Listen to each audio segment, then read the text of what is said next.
बिस्मिल्लाहिर्रहमानिर्रहीम। अस्सलाम वालेकुम। Science grade 6 unit number 12 properties of light. इस चैप्टर में हम लाइट के बारे में स्टडी करेंगे।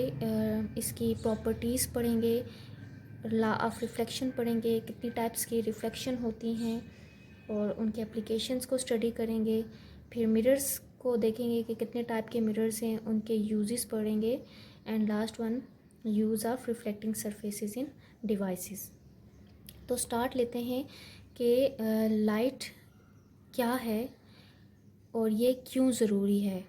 लाइट एनर्जी का एक ऐसा सोर्स है कि जो हमें अपने सराउंडिंग की चीज़ों को देखने में मदद करती है।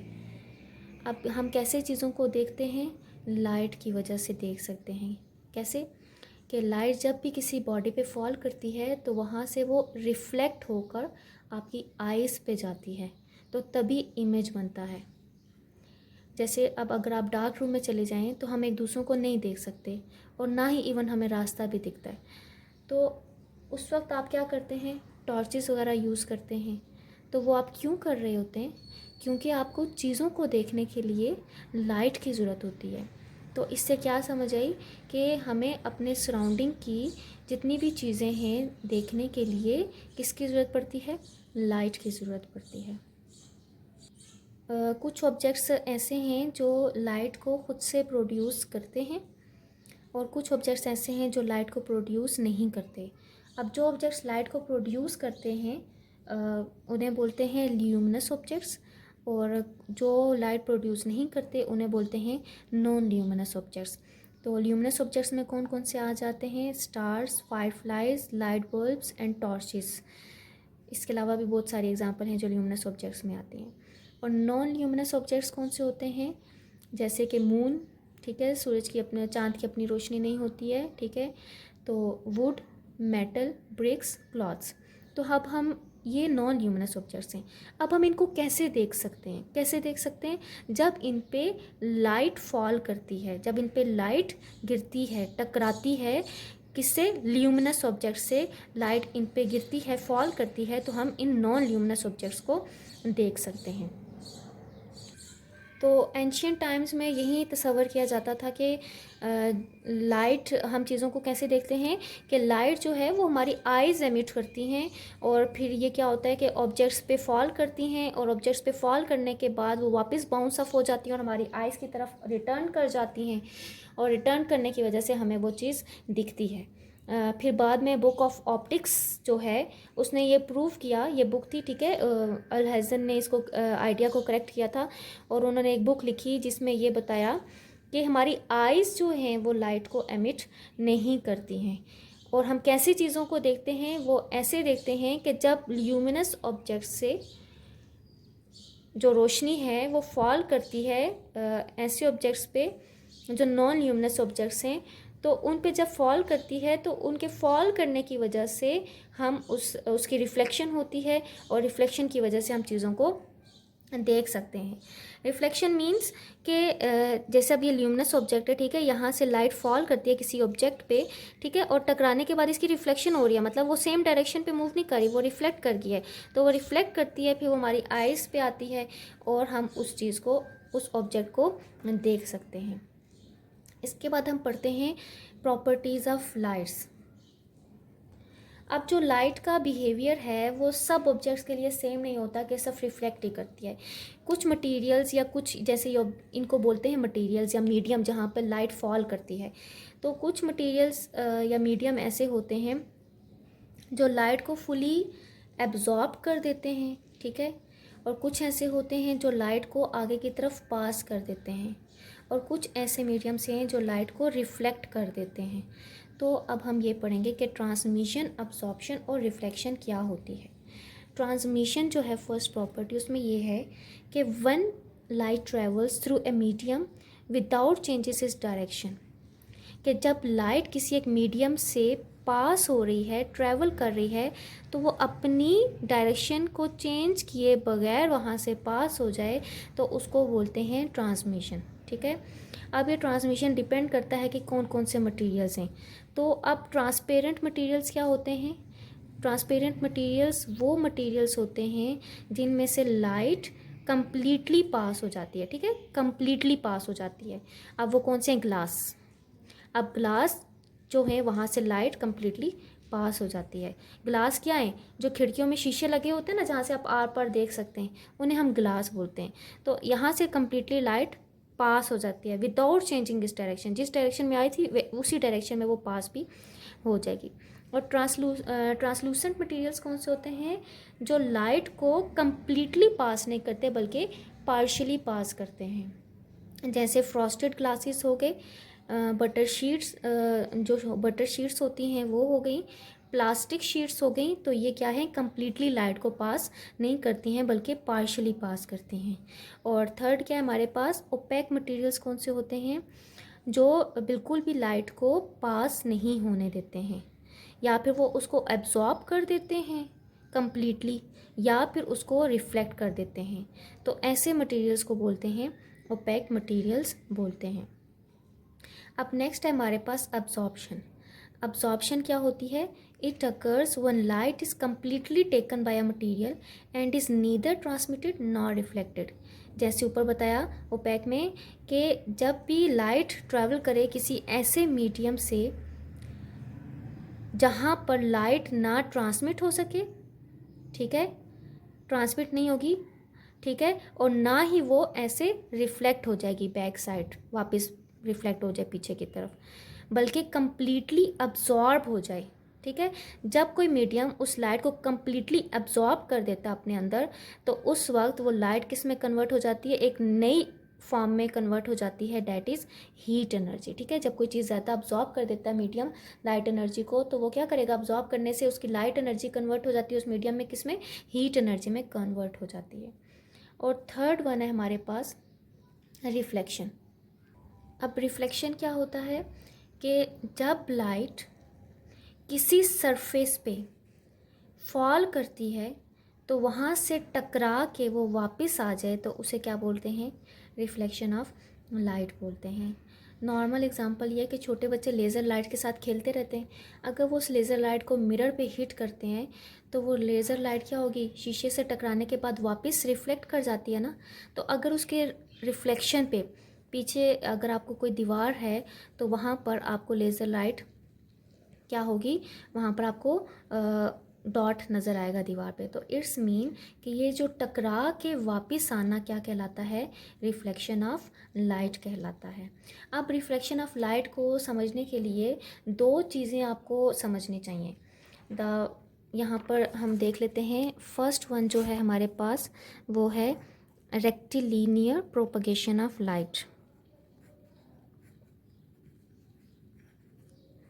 Rectilinear propagation of light. और सेकंड हमारे पास क्या हमें पता होना चाहिए? मीडियम। अब रेक्टिलिनियर प्रोपगेशन ऑफ लाइट का क्या मतलब होता है? इसका मतलब यह है कि लाइट अपने सोर्स से निकलने के बाद, सोर्स क्या होता है? अब जैसे सन है, यहाँ से लाइट प्रोड्यूस होती है ना, तो ये सन क्या है? Is a source. तो हर वो चीज़ जो जहाँ से लाइट निकलती है वो उसका क्या कहलाता है? सोर्स कहलाता है। तो इट्स मीन कि लाइट अपने सोर्स से निकलने के बाद हमेशा स्ट्रेट लाइन में मूव करती है। इसका मतलब ये हुआ कि रेक्टिलिनियर प्रोपगेशन ऑफ लाइट कि हमेशा सोर्स से निकलने के बाद वो स्ट्रेट लाइन में मूव करेगी। सेकंड क्या है हमारे पास? मीडियम। मीडियम क्या होता है? वो पाथ जिसमें से लाइट गुज़र रही है, ठीक है, कि वो पाथ जिसमें से लाइट क्या कर रही है? गुज़र रही है, उसको बोलते हैं मीडियम बोलते हैं। अब यहाँ पर एक एग्ज़ाम्पल देख लेते हैं कि ये हमारे पास क्या है? एक मिरर है, ठीक है। अब मिरर का जो ऊपर ये वाली सरफेस है ये क्या है? पॉलिश्ड हुई हुई है, पॉलिश्ड सरफेस है। अब यहाँ पर समझ लें कि कोई एक सोर्स है, लेट्स सपोज लेज़र ही ले लेते हैं, ठीक है। यहाँ से लाइट फॉल कर रही है इस मिरर पे, फॉल करने के बाद वो रिफ्लेक्ट हो जाती है, ठीक है। रिफ्लेक्ट होगी तो अगर पीछे कोई वॉल है तो वहाँ पर आपको उसका क्या नज़र आएगा? लेज़र का डॉट नज़र आता है। तो क्या समझ आई कि रिफ्लेक्शन हुई है यहाँ पर, कि वो वापस बैक साइड पे गई है, रिफ्लेक्ट हुई है, और पीछे अगर दीवार आपको नज़र अगर है वहाँ पर, तो वहाँ पर आपको लेज़र का डॉट नज़र आएगा। तो इट्स मीन कि लाइट का किसी चमकदार सतह से टकरा कर वापस अपने मीडियम में चले जाना क्या कहलाता है? रिफ्लेक्शन ऑफ लाइट कहलाता है। लॉ ऑफ रिफ्लेक्शन में क्या है? जो हमने रिफ्लेक्शन पढ़ी है उसको समझने के लिए लॉ ऑफ रिफ्लेक्शन को लाजमी है पढ़ना। तो इसमें क्या है कि when light falls on a smooth surface such as mirror it is reflected from the surface, the ray that strikes the surface is called the incident ray. यहाँ तक जो उन्होंने बात बोली वो ये बोली कि जब भी लाइट किसी स्मूथ सरफेस पे फॉल करती है तो वो रिफ्लेक्ट हो जाती है, ठीक है, तो उसको हम बोलते हैं रिफ्लेक्शन। तो इसके लिए हमें कुछ पॉइंट्स हैं वो हमें बनाने हैं, ठीक है, और लॉ ऑफ रिफ्लेक्शन को पढ़ना है कि लॉ ऑफ रिफ्लेक्शन क्या है। तो हम समझ लें कि ये मिरर था, इसकी पॉलिश सरफेस थी और यहाँ पर ये सोर्स है जहाँ से लाइट आ रही है और यहाँ से रिफ्लेक्ट कर गई है।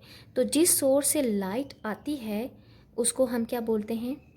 इंसिडेंट रे बोलते हैं, ठीक है। ये रे जो आ रही है और स्ट्राइक कर रही है या हिट कर रही है सरफेस पे उसको हम इंसिडेंट रे बोलते हैं। अब जो टकरा के वापस रिफ्लेक्ट कर जाती है उसको हम क्या बोलते हैं? रिफ्रैक्टेड रे बोलते हैं। तो अब यहाँ पर ये जो शीशा है यहाँ पर ना एक ये क्या है, एक इमेजिनरी लाइन बनाते हैं जो परपेंडिकुलर होता है मिरर के। परपेंडिकुलर मीन्स के 90 का एंगल बनाता है। ये हम इसलिए करते हैं कि जो लाइट शीशे से टकरा के गई थी इसके बारे में कुछ चीज़ें डिस्कस करने के लिए इस परपेंडिकुलर को ड्रा किया जाता है, ठीक है। तो परपेंडिकुलर ड्रा कर दिया, इसको हम क्या बोलते हैं? एंगल ऑफ इंसिडेंस बोलते हैं। ओ सॉरी, एन है तो एन स्टैंड्स फॉर के नॉर्मल रे है, ठीक है। तो अब ये जो नॉर्मल रे है, ये जो लाइन यहाँ पर इंसिडेंट रे आई थी ये यहाँ पर क्या बनाएगी? एक एंगल बनाएगी, that is angle of incidence. इसी तरह जो रिफ्लेक्टेड रे है वो नॉर्मल रे से या रिफ्लेक्टेड रे से यहाँ पर जो एंगल बनाएगी वो कौन सा होगा? रिफ्लेक्टेड एंगल ऑफ रिफ्लेक्शन होगा, ठीक है। तो इसका क्या मतलब हुआ कि जो लाइन जो रे आई थी, जो लाइट फॉल की थी मिरर पे, उसका एंगल और जो लाइट रिफ्लेक्ट कर गई दोनों का एंगल क्या होगा? सेम। अगर वो 30 डिग्री के एंगल से आई थी तो 30 के एंगल से ही वो क्या करेगी? रिफ्लेक्ट करेगी। अगर वो 40 के एंगल से आई थी तो 40 के एंगल से ही रिफ्लेक्ट करेगी। वो 90 के एंगल से आएगी तो 90 के एंगल से ही रिफ्लेक्ट करेगी। बट सिचुएशन ये होनी चाहिए कि जो सरफेस है वो कैसी होगी? पॉलिश्ड सरफेस होगी। तो ये लॉ क्या बताता है कि the incidence ray, the normal ray and the reflected ray all lie in the same plane. ये सब के सब एक पॉइंट पे, ठीक है, एक ही पॉइंट पे क्या हो रहे हैं? कंबाइन हो रहे हैं। सेकंड क्या बता रहा है कि the angle of reflected ray, कि एंगल ऑफ रिफ्लेक्टेड रे का ये जो एंगल है ये वाला, और angle of incident ray equal हैं, ठीक है। इक्वल का मतलब क्या हुआ कि जितने एंगल से इंसिडेंट रे आई थी उतने ही एंगल से वो रिफ्लेक्ट भी करेगी, तो दोनों सेम होंगे, ठीक है। ये लॉ ऑफ रिफ्लेक्शन है। नेक्स्ट है हमारे पास types of reflection. Types of reflection हमारे पास दो हैं, that is regular reflection and diffused reflection. Regular reflection में क्या बताया गया है कि when a parallel beam of light strikes a smooth flat and shiny surfaces, ठीक है, जब एक रे है, ठीक है, ये फर्स्ट रे है, ये सेकंड है, ये थर्ड है, ये फोर्थ है, ठीक है। फोर्थ 4 यहाँ पर रेज बताई हैं। लाइट अगर वो किसी फ्लैट सरफेस से टकराती हैं जो पॉलिश्ड हुई है, ठीक है, तो वहाँ से वो टकराने के बाद रिफ्लेक्ट भी उसी एंगल में करती हैं, ठीक है, उसी डायरेक्शन में वो क्या करेंगी? रिफ्लेक्ट भी करेंगे। तो डैट इज़ रेगुलर रिफ्लेक्शन। अब डिफ्यूज्ड रिफ्लेक्शन में क्या होता है कि जब किसी रफ सरफेस पे, ठीक है, और जो स्मूथ नहीं होगी और या रफ सरफेस होगी और शाइनी नहीं होगी, ठीक है, वहाँ से अगर वो एक कोई भी लाइट, आप देखें ये 4 जो लाइट हैं, रेज ऑफ लाइट 1 2 3 4, ये सेम इसी तरह आ रही हैं लेकिन वो सेम डायरेक्शन पे वापस रिफ्लेक्ट नहीं कर रही हैं। क्यों नहीं कर रही हैं? क्योंकि स्मूथ और शाइनी सरफेस नहीं थी, बल्कि सरफेस कैसी थी? रफ और डिफ्यूज्ड सरफेस थी। तो वहाँ से वो जब वहाँ पर टकराती हैं किसी ऐसी सरफेस पे, तो वो जब रिफ्लेक्ट करेंगी वो सेम डायरेक्शन पे नहीं करेंगी, डिफरेंट डायरेक्शन पे रिफ्लेक्ट करेंगी। जैसे फर्स्ट जो रे थी वो यहाँ पर टकराई तो वो बजाय यहाँ पर जाने के बजाय इस डायरेक्शन में चलेगी। सेकंड जो थी वो इस डायरेक्शन में, थर्ड जो है वो इस डायरेक्शन में, और फोर्थ इस डायरेक्शन में। तो इस टाइप की डायरेक्शन को रिफ्लेक्शन को क्या बोलते हैं? डिफ्यूज्ड या इरेगुलर रिफ्लेक्शन बोलते हैं। तो इसकी रेगुलर डिफ्यूज रिफ्लेक्शन की एग्जांपल देख लेते हैं कि रेगुलर रिफ्लेक्शन क्या है। कि अगर पानी है वो बिल्कुल पानी में भी रिफ्लेक्शन होती है। तो पानी क्या है, अगर यहाँ पर बिल्कुल स्मूथ है, पानी में कोई भी मूवमेंट नहीं हो रही है, बिल्कुल स्टिल है, तो वहाँ पर जो रिफ्लेक्शन होगी वो कौन सी होगी?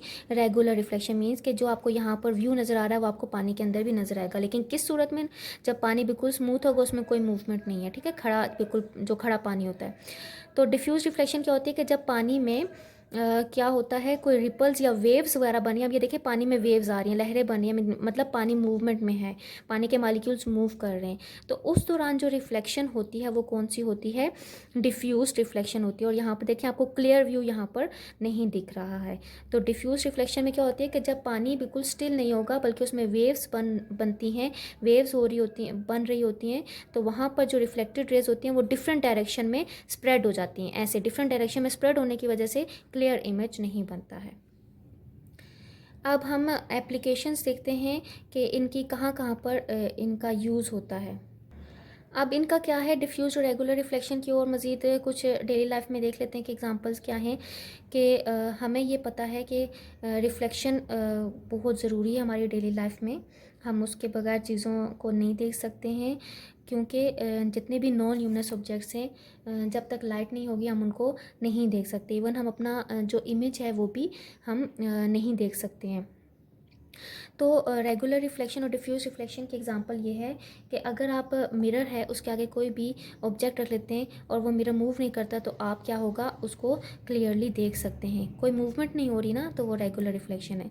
और डिफ्यूज रिफ्लेक्शन में क्या होता है कि डे टाइम में we can see things on which light does not fall directly. अब देखें डे टाइम पे क्या लाइट हर एक चीज़ पर डायरेक्टली फॉल करी है जिसकी वजह से हमें उसका हर इमेज मिल रहा है? अब देखें इस पे फॉल डायरेक्टली किया तो हमें इसका इमेज दिखा है, ठीक है, डायरेक्टली लाइट मिरर पे फॉल किया और हमें मिरर पे फॉल करने के बाद क्या हुआ है, वो हमारी आई से रिफ्लेक्ट की और हमें ये एप्पल दिखा है। अब डिफ्यूज रिफ्लेक्शन में क्या होता है कि डायरेक्टली वो चीज़ों पे लाइट, दिन के टाइम पे जो लाइट होती है डायरेक्टली हर चीज़ पे फॉल नहीं कर रही होती है, तो उसको हम बोलते हैं डिफ्यूज रिफ्लेक्शन। जैसे when light falls on dust particles, हमारी एनवायरनमेंट में डस्ट पार्टिकल्स प्रेजेंट होते हैं, तो जब लाइट उन पे फॉल करती है तो वो वहाँ से लाइट क्या हो जाती है, स्कैटर हो जाती है, फैलना शुरू हो जाती है, फैल जाती है हर तरफ में।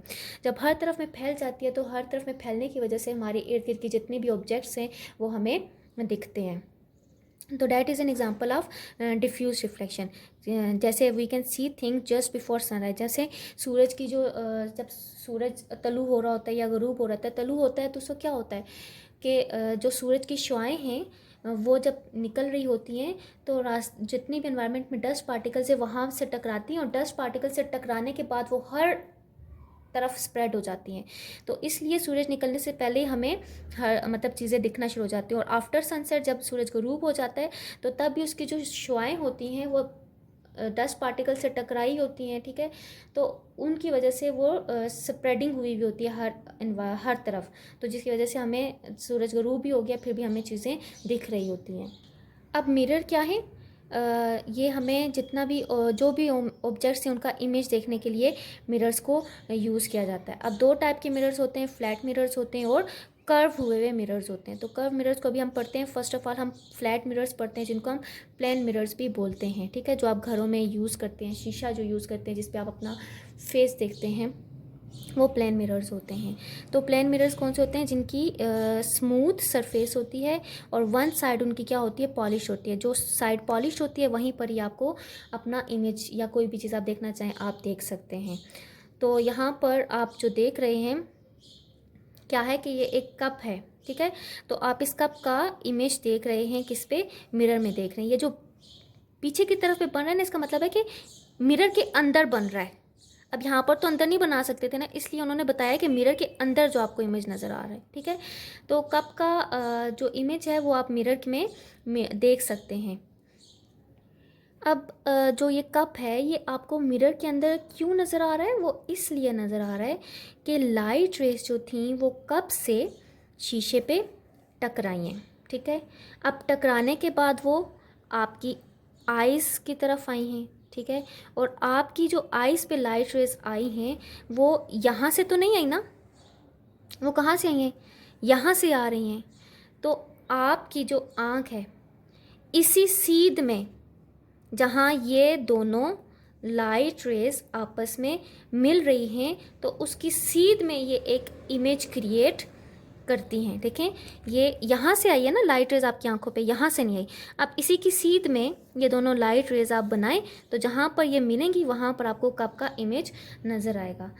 तो आपको आपकी आँख जो है वो क्या देखेगी कि कप मिरर के अंदर आपको दिखेगा, लेकिन वो मिरर के अंदर तो कप नहीं है, एक्चुअली वो आपके बराबर में पड़ा हुआ है कप, ठीक है। तो इसलिए वो आपको मिरर के अंदर नज़र आ रहा है कि लाइट जब किसी चीज़ से टकरा कर आपकी आँख में या आइज़ की तरफ आती है तो आपकी जो आइज़ हैं इमेज भी वहीं पर ही बनाती हैं जहाँ पर आपकी आई को ये फील होता है कि वहाँ से लाइट आ रही है। देखिए इमेज कहाँ पर बनाएगी कि क्योंकि यहाँ से लाइट आपकी आंखों की तरफ आ रही है ना, तो उसी की सीध में आपकी आई क्या बनाती है, इमेज बनाती है। और यहाँ पर मिरर के इस साइड पे आपको क्या बनेगा, इमेज दिखता हुआ नजर। ये बैक साइड आपको इसलिए दिखा रहे हैं, ये नहीं कि मिरर के बिल्कुल पीछे की तरफ, मिरर के ये अंदर आपको दिखा रहे हैं कि यहाँ पर आपको कप का इमेज नज़र आएगा। तो जो प्लेन मिरर्स होते हैं वहाँ पर इमेज जो नज़र आता है आपको किस तरह की उसकी करेक्टरिस्टिक्स हैं कि it has the same shape and size. जितना ऑब्जेक्ट का साइज़ है या शेप है आपको मिरर में उतना ही नज़र आएगा। जितने डिस्टेंस पे अगर कप रखा गया उतने ही डिस्टेंस पे आपको मिरर पे भी वो नज़र आएगा, ठीक है। और जो इमेज होगा वो क्या होगा, अपराइट होगा। अगर वो सीधा है, ठीक है, तो आपको मिरर में वो उल्टा नज़र नहीं आएगा, ठीक है। और जो इमेज है वो वर्चुअल है, मतलब रियल इमेज नहीं है, ख्याली इमेज है कप के। यहाँ पर अंदर जो है असल में कप तो नहीं है ना, ख्याली इमेज है वहाँ पर, ठीक है। और जो इमेज है वो लिटरली क्या होगा, आपको इन्वर्टेड नज़र आएगा। इन्वर्टेड मीन्स कि अगर आप लेफ़्ट साइड है कप की तो वहाँ पर आपको राइट साइड नज़र आएगी। जिस तरह आप मिरर में देखते हैं कि अगर आप खड़े हैं तो आपका जो लेफ़्ट ईयर होगा वहाँ पर आपको मिरर में राइट ईयर नज़र आएगा। लेफ़्ट हैंड है तो राइट नज़र आएगा, अगर राइट है तो आपको मिरर में लेफ़्ट हैंड नज़र आएगा। तो ये करेक्टरिस्टिक्स एक प्लेन मिरर में बनती हैं। नेक्स्ट टॉपिक है हमारे पास पिन होल कैमरा। अब पिन होल कैमरा क्या है, ये भी एक कैमरे के तौर पर काम करे जिसमें आपको जो भी ऑब्जेक्ट आप देखना चाहें वो आपको इस ये एक पिन होल समझे कैमरा है, यहाँ पर आपको नज़र आएगा इमेज। लेकिन इमेज आपको कैसा नज़र आएगा, इन्वर्टेड नज़र आएगा, उल्टा नज़र आएगा आपको। अब ये बनाते कैसे हैं, ये कैसे बनता है कि आपके इसको बनाने का तरीका ये है कि आपको बिल्कुल कोई भी वाइट चीज़ नहीं यूज़ करनी है। आपको जो कार्डबोर्ड यूज़ करेंगे वो हमारे पास कैसा होगा, वो प्योर ब्लैक कलर में कार्डबोर्ड आपने यूज़ करना है। और कार्डबोर्ड को कैसी शेप देनी है आपने, जैसे मैंने ये ऐसे शेप दे दी है, ठीक है। ऐसे आप कार्डबोर्ड को शेप देंगे, उसको यहाँ से आपने जिस चीज़ से बाइंड करेंगे या जोड़ेंगे वो क्या होगी, वो भी ब्लैक टेप से आपने उसको जोड़ना है। कोई जगह ऐसी नहीं रखनी कि वहाँ पर कोई लाइट या लाइट वगैरह पास हो सके, फुल ब्लैक होना चाहिए, ठीक है। और इवन अगर टेप भी यूज़ करें वो भी आपने ब्लैक यूज़ करनी है। फिर उसकी जो वन साइड है उसको आपने भी कवर कर देना है, बंद कर देना है। और बंद करते वक्त ध्यान रखना है कि कोई जगह खुली ना हो। अब इस साइड को आपने ब्लैक कार्डबोर्ड के ज़रिए ही बंद कर देना और उसको ब्लैक टेप से ही जोड़ देना है। अब जो इसकी दूसरी साइड है वहाँ पर आपने क्या करनी है, एक बटर शीट लगानी है, ठीक है। और बटर शीट लगा कर आपने उसको ब्लैक टेप से ही क्या कर देना है, जोड़ देना। यहाँ पर फुल इसको किससे जोड़ना है, ऊपर कवर करना है बटर शीट से। बटर शीट के बाद आपने उसको कवर कर देना है, जोड़ देना है। अब इसकी जो बैक साइड पे हमने कार्डबोर्ड ब्लैक यूज़ किया था वहाँ पर दरमियान में क्या करेंगे, एक छोटा सा होल बना देंगे। होल बनाने के बाद अब जब भी कोई, अब उसके बाद आप इसको, ये आपका पिन होल कैमरा बन चुका है। इसमें आप क्या करेंगे कि कोई भी ऑब्जेक्ट आप, ये मैंने एप्पल जो है अगर आप देख रहे हैं तो आपने जो जहाँ पर आपने होल बनाया हुआ था वहाँ से आप देखेंगे और जो प्लास्टिक शीट होगी जो आप लोगों ने बटर शीट रखी है वहाँ से वो चीज़ आपकी आगे की तरफ होगी। और जहाँ से आप देखेंगे आई साइड से वो वहाँ पर वो कार्डबोर्ड वाली साइड होगी जहाँ पर होल होगा। तो ऐसे बनाने से क्या होगा कि आपको जो भी ऑब्जेक्ट आप देखेंगे वो आपको इसके अंदर इन्वर्टेड नज़र आएगा। तो इसकी कैरेक्टरिस्टिक्स क्या हैं कि जो इमेज होगा वो कैसा होगा, स्मॉलर होगा, स्मॉलर भी हो सकता है, ग्रेटर भी हो सकता है और equal in size to the object भी हो सकता है। ये किस तरह डिपेंड करता है? डिपेंड इस तरह करता है कि उसका डिस्टेंस क्या है, कितने डिस्टेंस पे आप उसको देख रहे हैं, दूर है, नज़दीक है, ये उस पर डिपेंड कर रहा है। उसके मुताबिक छोटा, बड़ा और इक्वल साइज़ होगा। और इमेज क्या होगा? बिल्कुल क्लियर आपको इमेज दिखेगा, ठीक है, लेकिन इमेज क्या होगा? इन्वर्टेड होगा। और इमेज क्या होगा? रियल इमेज बनेगा। अब नेक्स्ट टॉपिक है हमारे पास स्फेरिकल मिरर्स। स्फेरिकल मिरर्स कौन से होते हैं? इनको हम कर्व्ड मिरर्स कहते हैं। जैसे अभी हमने प्लेन मिरर्स पढ़ा, वो बिल्कुल फ्लैट सरफेसेस होती हैं, और स्फेरिकल मिरर्स में कर्व सरफेसेस होती हैं, मतलब कर्व होती हैं थोड़ी सी, ठीक है। जैसे अगर आप एक बॉल ले लें, वो बंद होती है, ठीक है, हॉलो टाइप की होती है। अब जब उस बॉल को आप दरमियान से कट करते हैं तो आप खोल के देखते हैं तो एक अंदर की तरफ कर्व होती है, ठीक है। और अगर उसी वाले हाफ पार्ट को आप बाहर से देखें तो बाहर से ऐसी होती है, कट की है ना दरमियान से, तो बाहर से वो ऐसी होती है और अंदर से कर्व्ड होती है। तो ये जो अंदर वाला पार्ट है उस मिरर का, वो क्या कहलाता है? Concave mirror. और जो बाहर वाली सरफेस है इसको क्या बोलते हैं? कन्वेक्स मिरर, ठीक है। ये दो टाइप्स के मिरर होते हैं। अब कन्केव और कन्वेक्स मिरर के बारे में हम पढ़ते हैं। ये दो टाइप्स हैं किसकी? स्फेरिकल मिरर्स की। अब जो कन्केव मिरर्स हैं उनकी जो रिफ्लेक्टिंग सरफेस होती है, मीन जैसे अब हमारे पास फ्लैट मिरर था, प्लेन मिरर था, उसकी रिफ्लेक्टिंग सरफेस कौन सी थी? जहाँ पर पॉलिश हुई हुई थी, ठीक है। और कनकेव मिरर की रिफ्लेक्टिंग सरफेस कौन सी होगी? वो जो कर्व्ड हुई हुई होती है। जैसे कि आप इसको ऐसे एग्जांपल भी ले सकते हैं कि एक स्पून है जिसमें आप राइस खाते हैं डाल के, तो वो जो स्पून का अंदर वाला हिस्सा होता है ना, जो ऐसे अंदर की तरफ होता है, वो कर्व्ड सरफेस है, इनवर्ट होता है ना, अंदर की तरफ मुड़ा हुआ होता है, वो कनकेव मिरर के तौर पर बिहेव कर रहा होता है, ठीक है। It is called converging mirror. Converging mirror इसको क्यों बोलते हैं? इस वजह से बोलते हैं कि देखें, ये मैंने एक डायग्राम बनाई है आप लोगों के लिए आसानी के लिए, कि ये हमारे पास होता है ऐसे मिरर्स, ऐसे कनकेव मिरर ऐसे होते हैं जिनकी अंदर वाली साइड रिफ्लेक्टिंग सरफेस होती है। तो अब अगर ये रेज ऑफ लाइट 1 2 3, ये रेज ऑफ लाइट अगर इसके साथ क्या कर रही हैं? रिफ्लेक्ट कर रही हैं, इस पर आके टकरा रही हैं, तो ये जब वापस पीछे की तरफ मुड़ेंगी ना, तो ये एक पॉइंट पे आकर मिलती हैं, ठीक है। तो इस वजह से कनकेव मिरर को कन्वर्जिंग मिरर भी बोलता है। मीन्स कि एक पॉइंट पे आके सब मिलती हैं, इसको बोलते हैं कन्वर्ज, एक पॉइंट पे मिलना। तो कनकेव मिरर को कन्वर्जिंग मिरर भी कहते हैं।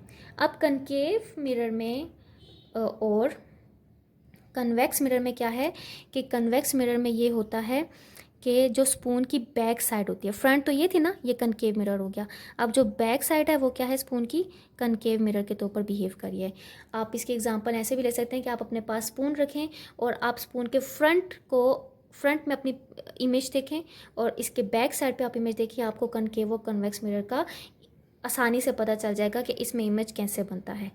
तो प्लेन मिरर में कैसा बनता है कि प्लेन मिरर में आपकी जो हाइट होती है, जो भी ऑब्जेक्ट रखते हैं, वो जितना ऑब्जेक्ट का हाइट होगी उतना ही हाइट आपको फ्लैट मिरर में नज़र आता है, प्लेन मिरर में।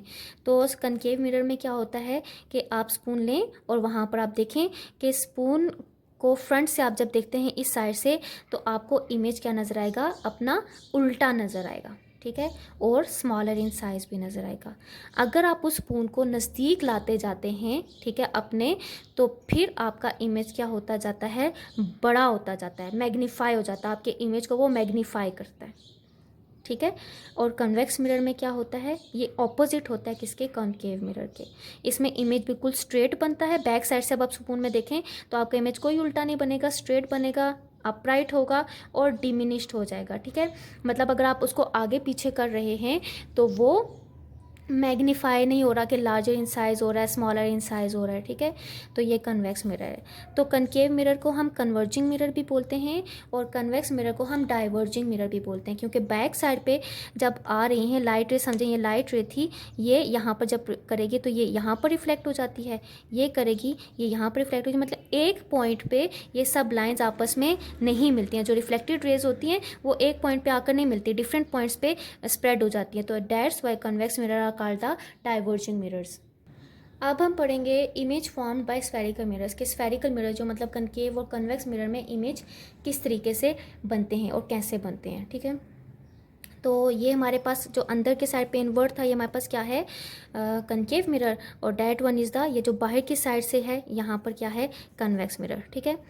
तो ये अब इमेज फॉर्मेशन करने के लिए कि इमेज कैसे बनते हैं, उसके लिए हमें कुछ पॉइंट्स हैं इंपॉर्टेंट, उनको हमने पढ़ना है, ठीक है। तो फर्स्ट है हमारे पास centre of curvature. Centre of curvature कि आपने जो भी ये लिया, आपने लेंस मिरर लिया, ये हमारे पास कनकेव मिरर है, तो इसका मतलब सर्कल बना देना है। इसका जो हॉलो पार्ट का जो मिड होता है ना, सेंटर जो होता है, इसका जो सेंटर होता है वो क्या कहलाता है, सेंटर ऑफ कर्वेचर होता है, ठीक है। तो सेंटर ऑफ कर्वेचर क्या हुआ, centre of curvature is the centre of hollow sphere of which the mirror is a part. Okay, ये हो गया सेंटर ऑफ कर्वेचर, इसका सेंटर। अब सेकंड हमारे पास क्या है, पोल। पी स्टैंड्स फॉर पोल। पोल क्या होता है कि ये जो हमारे पास मिरर है, कनकेव मिरर का जो मिड पॉइंट होता है उसको हम बोलते हैं पोल। थर्ड है हमारे पास ये जो लाइन आपको सीधी दिख रही है, ये इसको बोलते हैं principal axis. Straight line passing through the centre of curvature and pole is called the principal axis. Next is ये जहाँ पर इस मिरर के अंदर इसकी इस सरफेस पे सब रिफ्लेक्शन हो रही है ना, तो इसको हम बोलेंगे the portion of the mirror, mirror का वो portion where reflection of the light takes place is called the aperture of the mirror. ये क्या इसका अपर्चर है, ठीक है, कि यहाँ पर सारी रिफ्लेक्शन हो रही है, तो that is the aperture of mirror. This point is M और this point is M dash के हिसाब से आप इसको कर लें।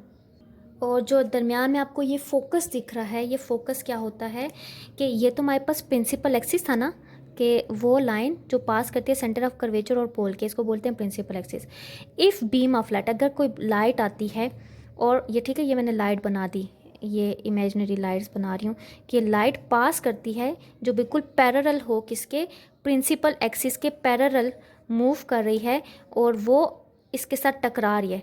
टकराने के बाद जब वो रिफ्लेक्ट करती है ना, क्योंकि कन्वर्जिंग मिरर है, कनकेव मिरर की बात करें तो ये कन्वर्जिंग मिरर है, किसी एक पॉइंट पे ये सब क्या करेंगी, मिलेंगी। तो जिस पॉइंट पे वो सब लाइंस मिलती हैं उसको हम बोलते हैं फोकस।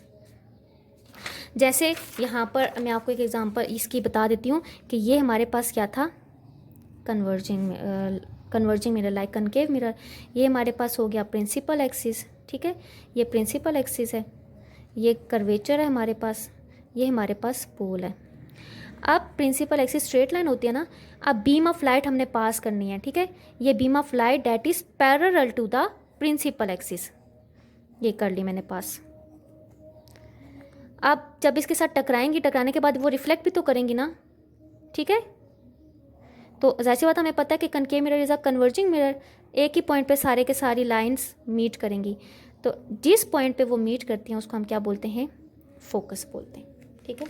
यहाँ पर भी यही बात है कि फोकस वही पॉइंट है जहाँ पर सारी लाइंस आकर मीट करती हैं, कन्वर्ज करती हैं।